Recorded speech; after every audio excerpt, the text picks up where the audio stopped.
کدل هاوس په نوم باندې دی او موږ له تقریبا بس اوورال له ټول پاکستان نه لکه دلته زموږ رغدړو ته لکه دا یو ورکوټې شان بازار دی خو الحمدلله لکه د دې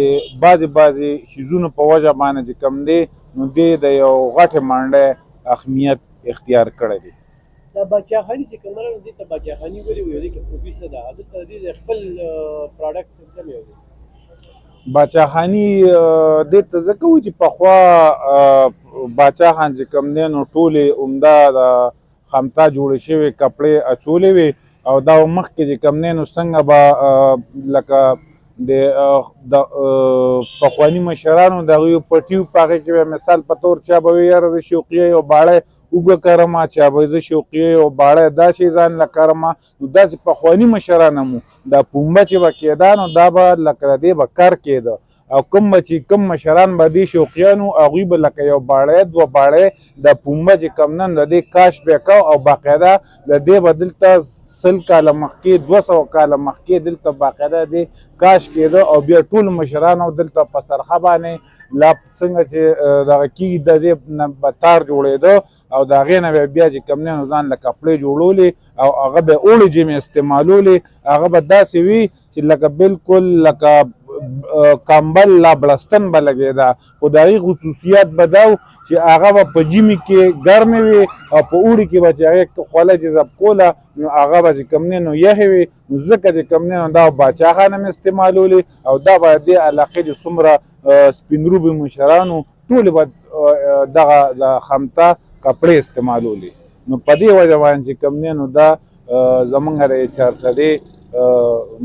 مشهور شوي او حقیقت دا دی چې لکه دا د باچاخان په وجه باندې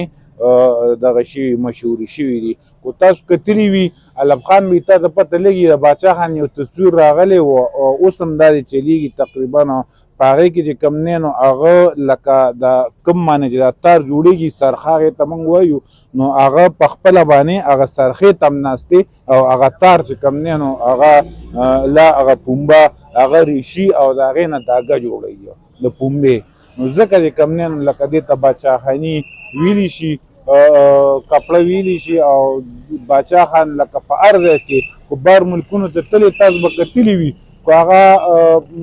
موږ چې کومې زړې ویډیوګانې کتلي د هغه به اکثر پر فیسبوک باندې راشي موږ یې ګورو نو هغه موږ چې ته په عام کپړو کې نه یې لیدلې ټولې چې کوم دی نو هغه د خمتا کپړې استعمال کړي دي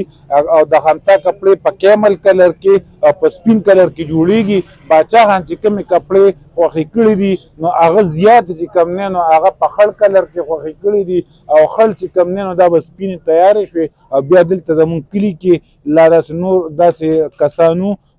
دوبیان چې هغوی به هغې له رنګ ورکوو او هغې له به د میزوري رنګ به ورته وي او هغه رنګ به هغې له ورکو او هغه به دې مشرانو چې کوم دی نو اچولې باچاخان هم اچولې نورو ټولو مشرانو هم اچولې په دې وجه چې کوم دی نو دې ته باچاخاني وایي د باچاخان په وجه مشهور دي. اوس هغه پومبه شته اوس هغه کر شته اوس هغه پیداوار شته پومبه خو تقریبا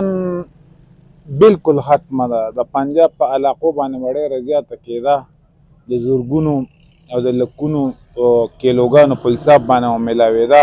اوس چې کوم دی نو هغه پومبه لکه کیلو هم نه ملاوېږي او که ملاوېږي نو هغه به ډېره په مشکله باندې ملاوېږي او نه باچاخاني ختمه نه ده د هغې غټه وجه دا ده باچاخاني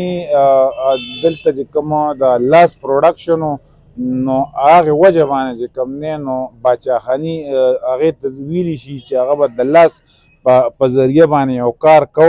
او هغه به د بیلیا په ذریعه نه کېده نو اوس هم هغه مشینګرۍ دلته موجود دي چې په هغې باندې کوم مثال په طور هغه غټ کپړه نه جوړېږي نور شیزونه چې کوم دی نو په هغې کوم باندې د باچاخانو لا نورو مشرانو لا دلته تیارېدل د پخوا نه نور شیزونه پرې تیارېږي لکه مثال څادر شو بل څه شی شو بل څه شی شو خو لکه تیاري پرې کېږي نو ځکه دغه چې کوم دی نو باچاخاني ختمه نه ده.